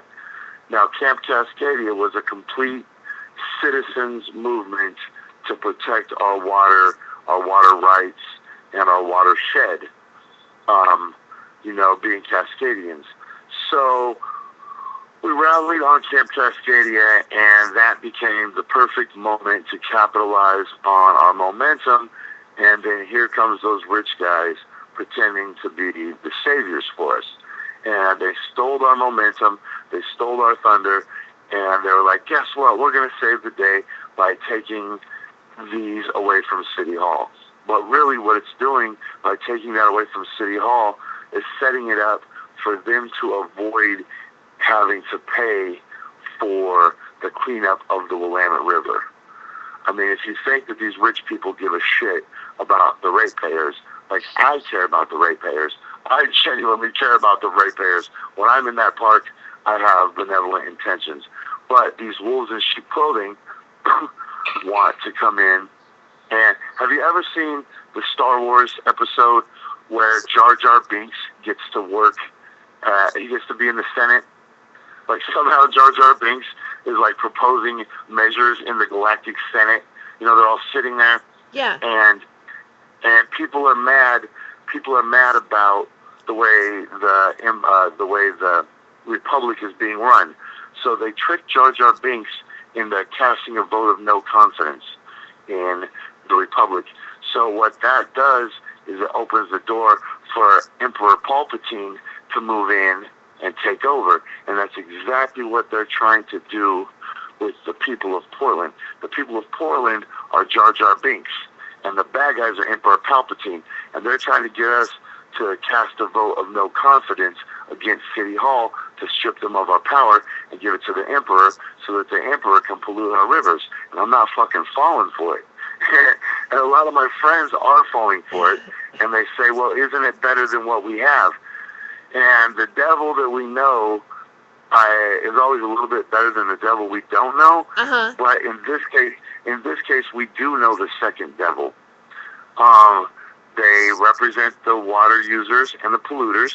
We know that, but their lawyer is a man named John DiLorenzo. And John DiLorenzo is, let me pick my words carefully, I don't want to offend weasels. Okay, so let's just put it this way. John DiLorenzo's new client that he's gotten since he took on the Citizens Water Bureau, his new client is the Landlord Association, and so he is lobbying on their behalf for more discrimination in housing. He wants more discrimination. He is fighting against anti-discrimination things. So this guy has a history of representing like the wrong people. So I'm not falling for it. But there is a real hero coming up, and that's called the Cascadian Public Trust Initiative. And the Cascadian Public Trust Initiative was born under a tree on Mount Tabor, under the reservoir, by people who cared enough to show up and people who were smart enough to stick around and have this dialogue. And Jonah Majur, I can't ever say his name right. He's the chief petitioner, and him and his tight people like Nick Caleb and Seth Woolley, they put together this proposal which will protect us completely. It will basically make our watershed like a corporation, so that we can sue on behalf of watersheds, and we can hold the government accountable in a court of law when they offend or threaten the watersheds. And then it also brings provisions to light that will make it so that any city council member who has received more than $50 in donations has to exclude themselves from any vote that affects a company that they've taken money from. That is definitely the way to go, because that was created by people that really love our water and not people that love money. And a lot of them are my personal friends, and I take a lot of personal pride in setting up Camp Cascadia and providing a venue for such dialogue and such brainstorming and think tanking and building to go on. So I've probably been rambling. So No, let you me put it haven't. in a nutshell. Let me Put it in a nutshell. I think it's brilliant to go on the corporation angle, because now that it's been mandated that like corporations, like for instance you look at a corporation like Monsanto and the Monsanto Protection Act being passed, and where they're exempt from everything. Like corporations seem to be more protected than anything. And so like if you say, well, the corporation of the watershed can sue against what they feel is a threat or whatever, and if they give you shit, then you go, well, why do we get shit and Monsanto doesn't when they're killing people? Right. Yeah. Absolutely. Yeah. So the Cascadian Public Trust Initiative is the good one. You can recognize it because it says Cascadian in it. And then the other one is called like the Citizens Water Board, and those are the guys that are spending a lot of money to get signatures. So just vote with your own conscience, but we all can see the pattern of big money trying to co-opt the activist movements and disguise themselves to be wolves in sheep's clothing and stealing the power. Yeah. All right. Well, we're going to take a commercial break. We'll be back with more Jessie Sponberg and Kevin Korn, and we'll be on to the last segment of our show. So we'll be back. Now,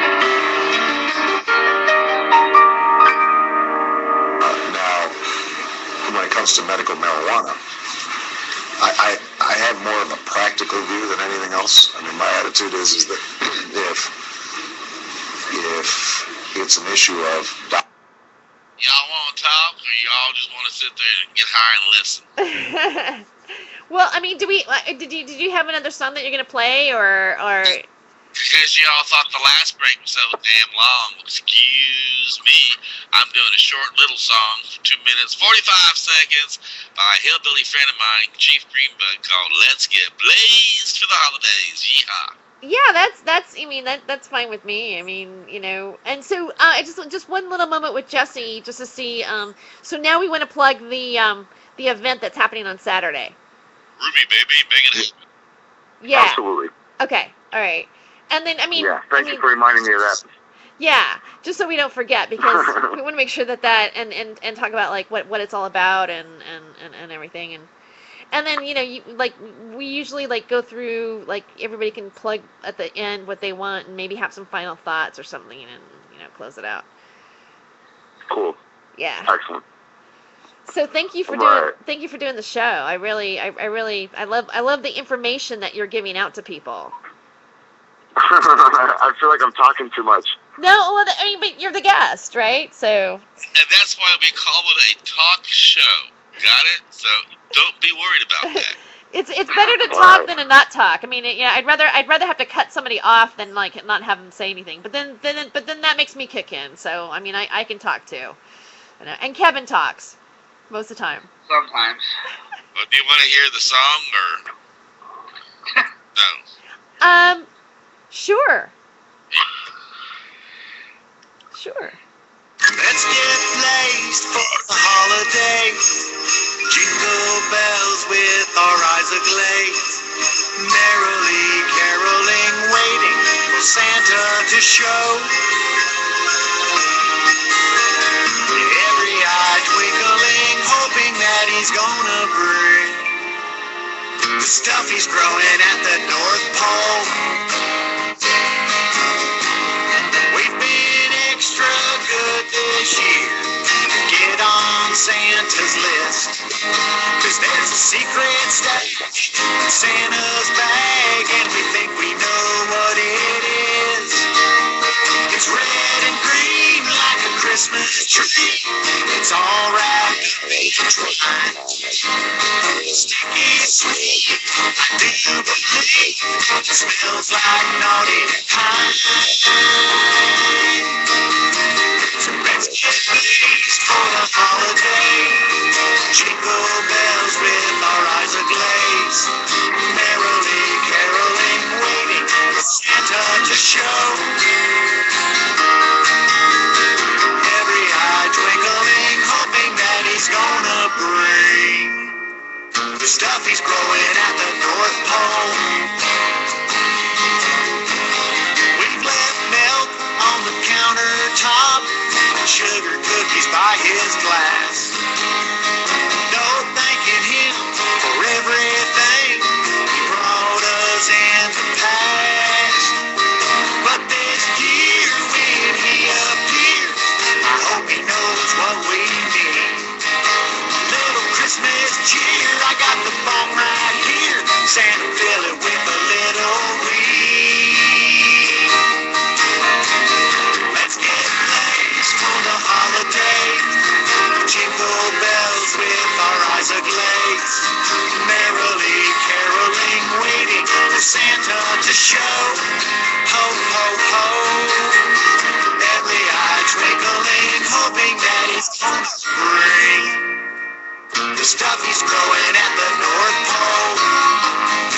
Every eye twinkling, Santa, you just got to bring the stuff you're growing at the North Pole.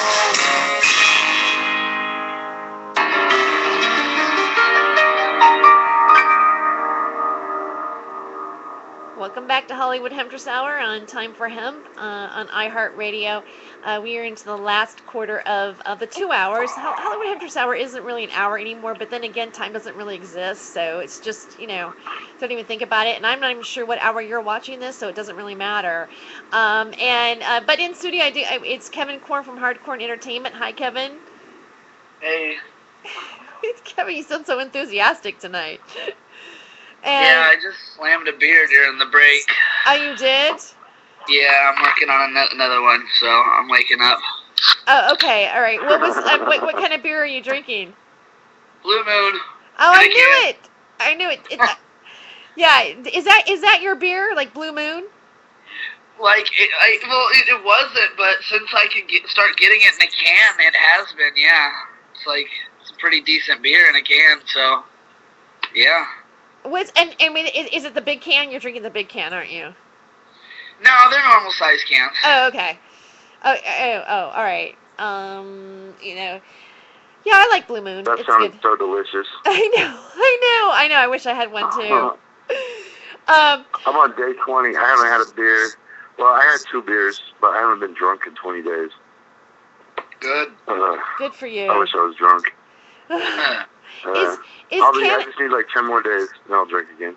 Is smoking cannabis like helpful for you? I mean, in terms of like if you're not drinking, does it help you not to drink? I don't know. Maybe. I sure have smoked a lot of it since I quit drinking, though. Because I'm just looking for stuff to replace that. God, that's funny. Pot is, it's not even a gateway drug. It's getting me off of it. Pot is like a go-home drug. Yeah. It's not even a drug. But it's doing the opposite of being a gateway drug right now. It's like helping me to not drink versus, it makes you want to do all these things. It's like, no, it's kind of opposite. Like after you do a bunch of cocaine, you need to smoke some pot. You're like, man, I need pot to come back. Not pot makes you go, I want to do cocaine. You know? It's the other way around. I don't know if we're supposed to talk about cocaine on a pot show. No, it's fine. I mean, like, I think somehow it's you know, we can do whatever the fuck we want. I mean, right. I don't do cocaine. I'm just saying that's what I heard. Yeah. I don't. Dr. Rocks. I really don't. Like, I don't. I mean, I have. Yeah. I don't, though. I think all of us sitting here probably have, you know, Right. done it before. I don't. I have, but, you know, if you got it, I will.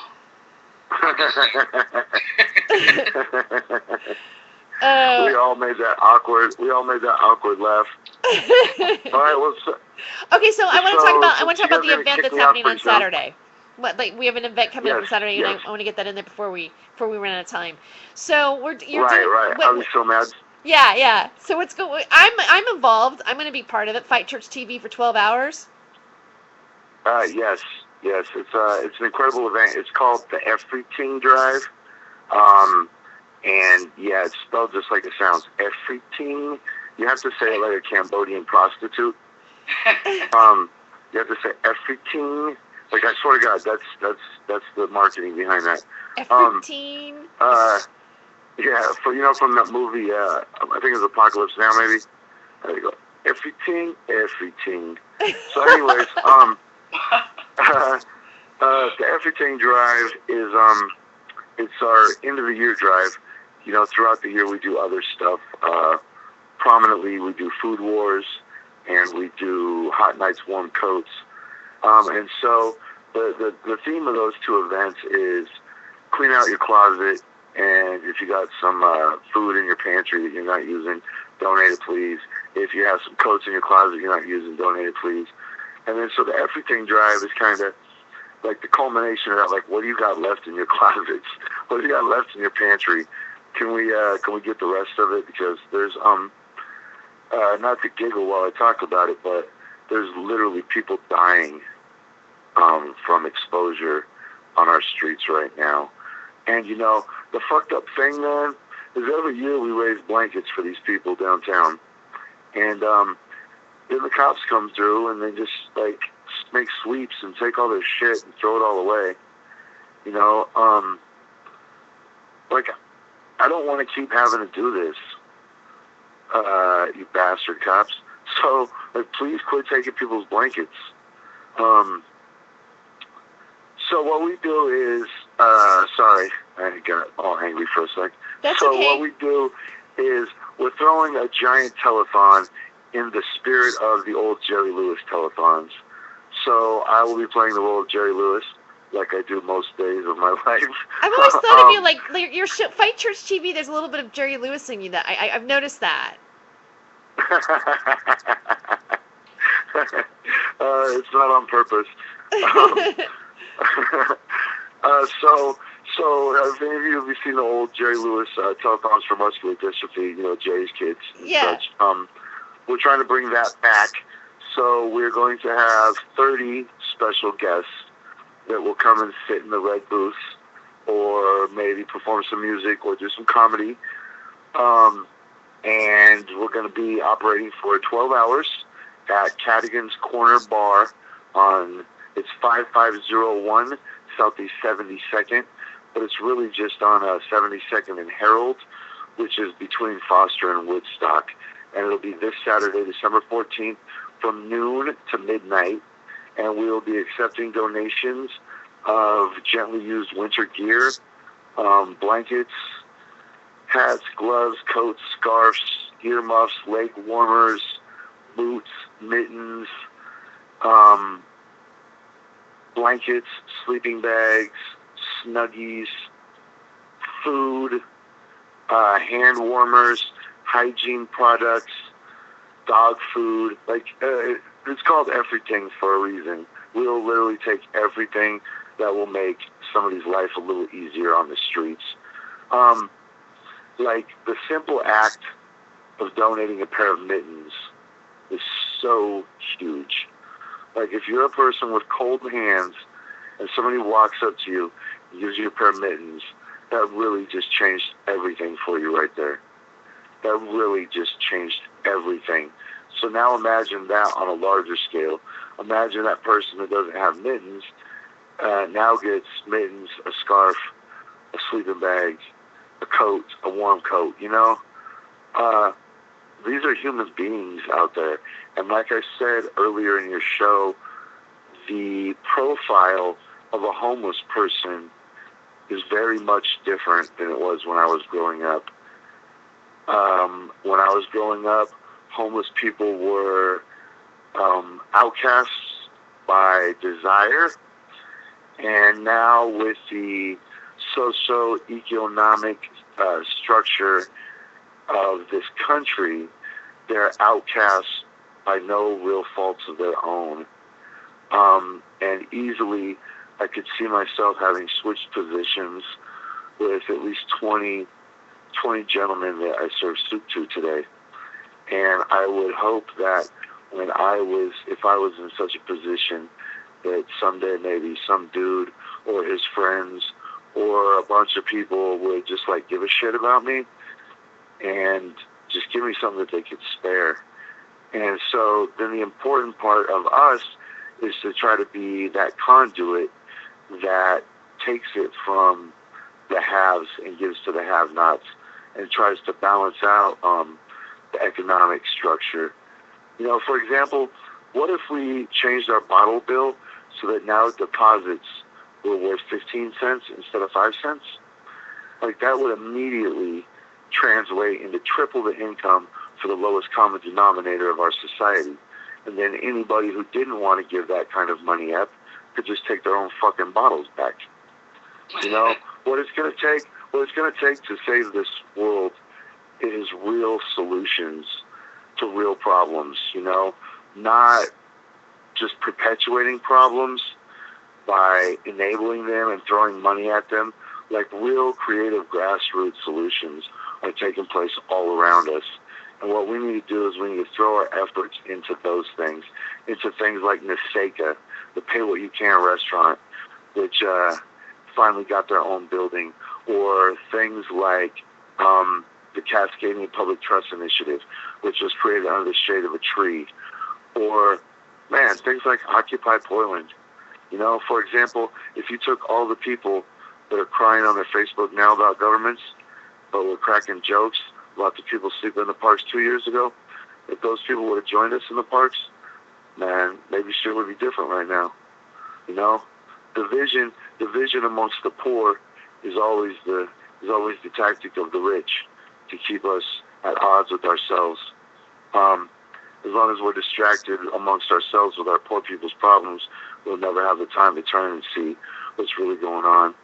So all I gotta say in closing is make me the fucking mayor, and I promise we'll enact radical legislation, progressive legislation, and we'll become a blueprint for other cities to follow. and we can really save the world, you guys. Well, I you know what, promise. Jesse, you have my vote. So I mean that sincerely. I really love you. I just think that you, I haven't heard, I haven't seen somebody do the stuff that you've been doing in the way that you've been doing it, really ever. I mean, and it's a pleasure to do to be on. I love being on your show. I'm not just saying that to you so I want to be on your show more, but I mean I really like being on your show. You know what I mean? I like being on your show. I like coming out and being there when I can. I moved a little bit farther, and I have some gas money issues, but my car is shitty. But once that gets better, I'm gonna be there more. And so yeah, I just wanted to reiterate that, and I really thank you for being on the show, and just sharing your thoughts. And I feel like I have a little bit of more of an understanding of what motivates you, and so that's really it's nice to know now that what I thought was motivating you is. And so yeah, so anyway, and I would thank Kevin for being on the show. You're always here every night, and you never not let me down, and so I really appreciate that too, Kevin.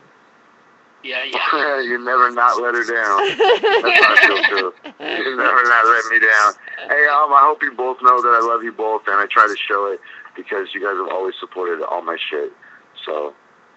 Yeah, I mean, when I finally, because I'm a transplant from California, so I haven't really quite done my 2-year mark being up in the Northwest. I mean, actually living here. I mean, I've been coming up here for a long time.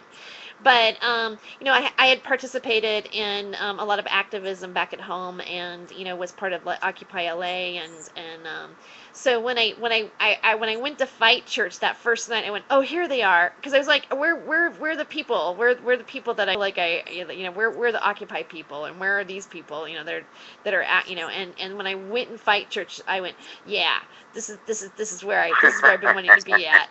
The music, the activists and the musicians and the comedians that come through there, and it's a little bit, I don't know, it's a bar, you know what I mean? So it's got an edge to it. And I just think that what's happening and how you're doing it, how it's being shot, and it's right on the cutting edge of the progression of, I think, the wonderful thing that actually is taking place. I mean, we can look at all the darkness and go, oh, this person's, fucking us over, and there's the, the Babylonian people, and, the alien freaking reptilian hybrids, and the Illuminati, and, whatever. But the fact of the matter is that, the core of, there's some people that have huge power, huge energy, and it's that love, it's that compassion, and that desire to say, hey, no, you can't fuck it with our water anymore. We're not going to let you. You're not going to destroy the planet, and hemp can save the world. And and it's not just the fact that these plants exist or that there's a way out of this. It happens to be because we exist. And because of that, we're not, I know that I'm not going down without a fight, and I guess that's Fight Church television, right? So I love you guys. So I'm actually overtime right now on the show, but I guess it doesn't really matter because time doesn't really exist anyway. So thank you so much for being in tune, and we'll be here next week.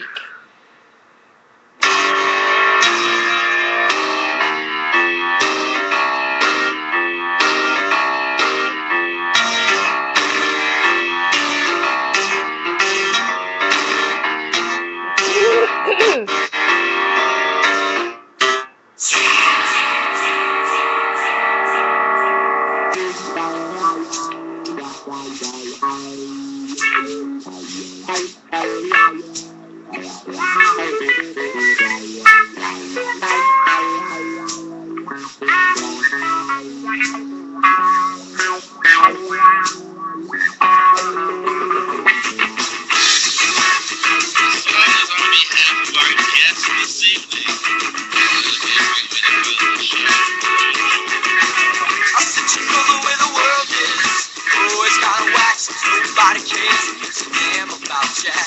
Too much hatred, violence over what? Politicians can shove it up there. As you know, we're trying to make a change by showing everyone that it's not below the same. Forget about race, forget about your color, and I for it, I just love one another. It's not that hard. Well, our world is great.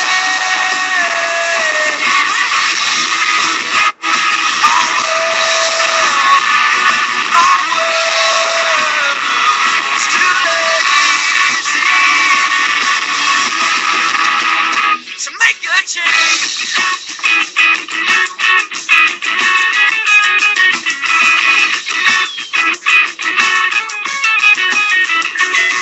Everyone came on the news and every day, hearing it firsthand from them streets. From our hearts and minds, body, soul, people think they do, but they just don't know. Open your eyes, take a look around. If you let them, this world will bring you down. Well, I'll say stand back up, don't be stuck. As these words fill your cup, motivational speaking is what we do. This world is suffering, don't let them get you. Don't let them get you through.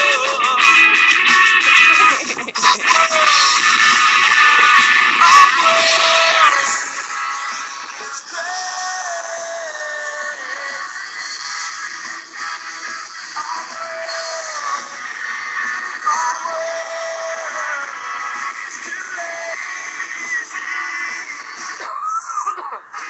to even make a change.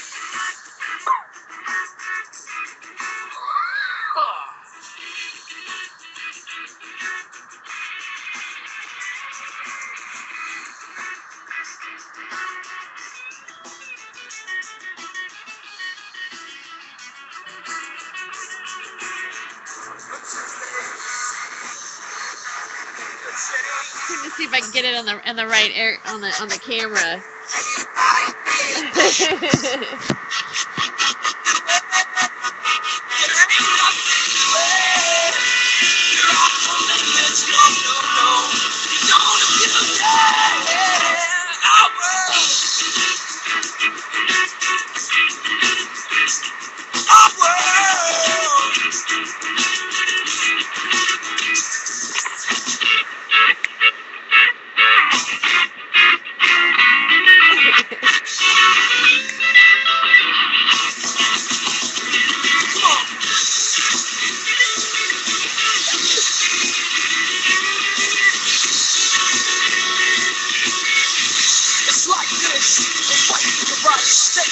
It's like cheer dancing. See twice, get it right the first time. Watch out for the fine line.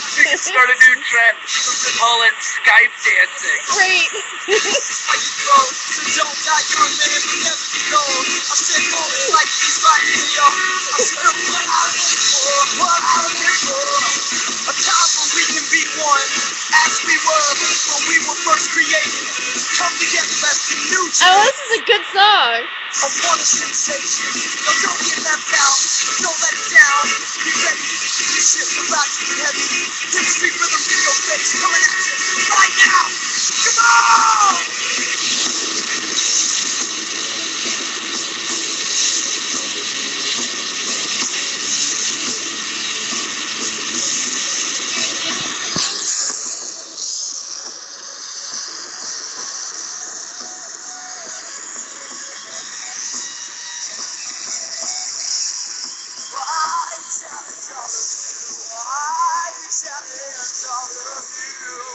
I challenge all of you to make a difference. I challenge all of you. I challenge all of you. I challenge all of you to make a change. I challenge all of you. I challenge all of you. I challenge all of you. Oh, make a difference.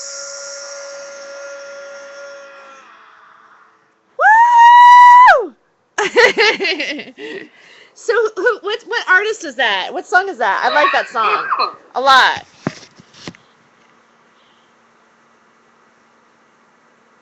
Can you guys hear me? I can hear you. Can you hear me? Yeah. It's called Our World. Would you like me to send you a copy Yeah, of it? would you? I like it. I love that song. I found it about 5 years ago. Yeah, a motto of mine. Phew. Here, I'll drop it in the window here in just a minute. Okay. Thanks. Makes me rock out. Yeah, that's a good one. And I thought it'd be a great way to end tonight's show. Yeah, it was, because it fit what we were talking about. Yeah. So I thought y'all like, okay, that's cool. Okay, I'll let me get you a copy of that. So you know what?